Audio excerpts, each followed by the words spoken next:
Hello friends, आपके अपने YouTube channel MIM news bulletin में आपका हार्दिक स्वागत है।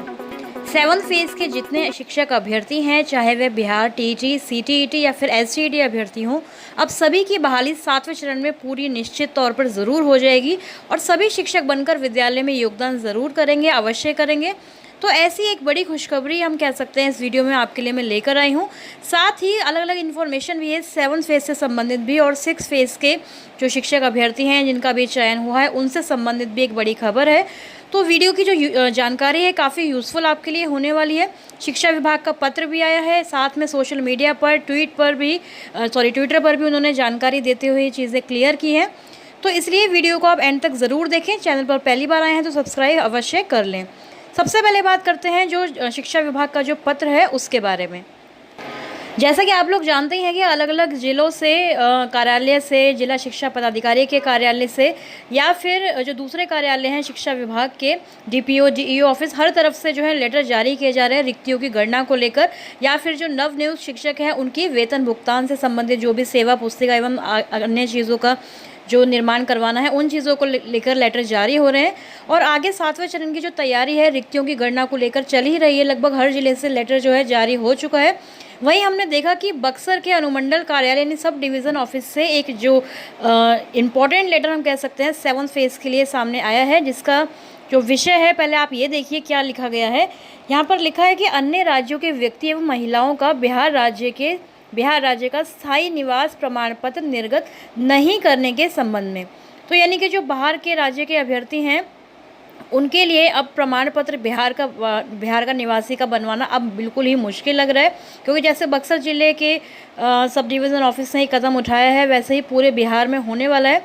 तो देखिए इसमें आगे कंटेंट में अगर आप जाएंगे तो यहाँ पर स्पष्ट तौर पर यह लिखा है कि इस विषय के संबंध में ये कहना है कि अगस्त के प्रथम सप्ताह में 7वां चरण शिक्षक भर्ती प्रस्तावित है। तो जुलाई एंड में, यानी कि हम बात करें, क्योंकि जुलाई में तो पॉसिबल नहीं है कि नोटिफिकेशन आ जाएगा, क्योंकि 28 जुलाई को 6th फेज़ क्लोज होगा माध्यमिक उच्च माध्यमिक को नियुक्ति पत्र मिलकर। तो उसके बाद अगस्त के ही फर्स्ट वीक से ये जो नोटिफिकेशन है वह आने वाला है। तो इसके लिए यहाँ पर स्पष्ट तौर पर लिखा है कि 7th फेज़ की भर्ती प्रस्तावित है, तो अन्य राज्यों के शिक्षक अभ्यर्थी ज़रूर ही बिहार राज्य के फर्जी निवास प्रमाण पत्र बनवाने की संभावना ऐसी हो सकती है कि महिलाएं हैं या फिर अन्य जो व्यक्ति हैं, जो भी शिक्षक अभ्यर्थी हैं अन्य राज्यों में, हो सकता है कि वह बिहार राज्य का जो फर्जी निवास प्रमाण पत्र है उसको बनवाने की कोशिश करें। तो देखिए कितनी अच्छी बात यहाँ पर लिखी गई है, क्योंकि अभी तक डोमिसाइल नीति का जो फॉलो है नहीं हो पा रहा था और इस वजह से बिहार में 6th फेज़ में देखें, 5th फेज़ में देखें, बहुत सारे मतलब मोर देन 50% ऐसे अभ्यर्थी हैं जो बिहार से बाहर के अभ्यर्थी हैं।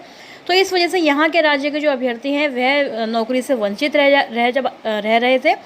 अतः उक्त के आलोक में निर्देश दिया जाता है कि अन्य राज्यों के व्यक्ति व महिलाओं का बिहार राज्य का स्थायी निवास प्रमाण पत्र निर्गत नहीं करना है, ना ही वह करेंगे, एवं किसी भी व्यक्ति व महिलाओं का समुचित जांच के उपरांत ही निर्धारित समय अवधि के अंदर ही निवास प्रमाण पत्र निर्गत करने की कार्रवाई करना सुनिश्चित करेंगे।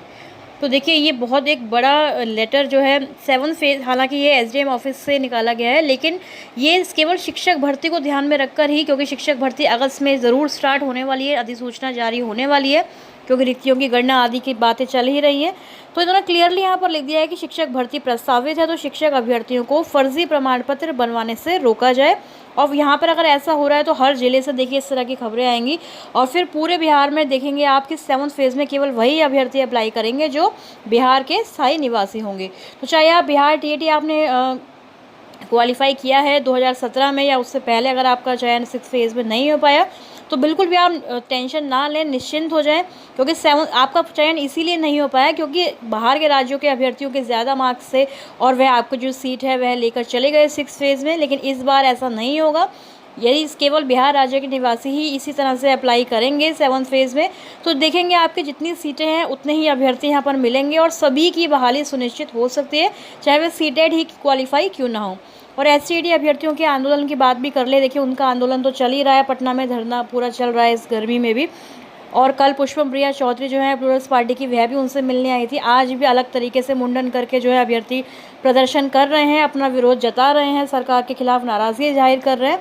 लेकिन उनको भी इस चीज़ पर अब ध्यान देना चाहिए कि ये मांग ज़रूर रखें अपने मांग पत्र में कि डोमिसाइल नीति को सख्ती से पूरा लागू किया जाए, क्योंकि अगर ऐसा होगा तो 80,000 जो अभ्यर्थी हैं एसटीईटी क्वालिफाइड, सभी क्वालिफाइड अभ्यर्थियों की बात मैं कर रही हूँ, सभी की बहाली सुनिश्चित हो जाएगी। और उसमें कुछ अभ्यर्थी आपको ऐसे भी मिलेंगे एसटीईटी क्वालिफाई तो हैं लेकिन वह बिहार राज्य के स्थायी निवासी नहीं हैं, तो उनको देखिए यहाँ पर मौका मिलना नहीं चाहिए।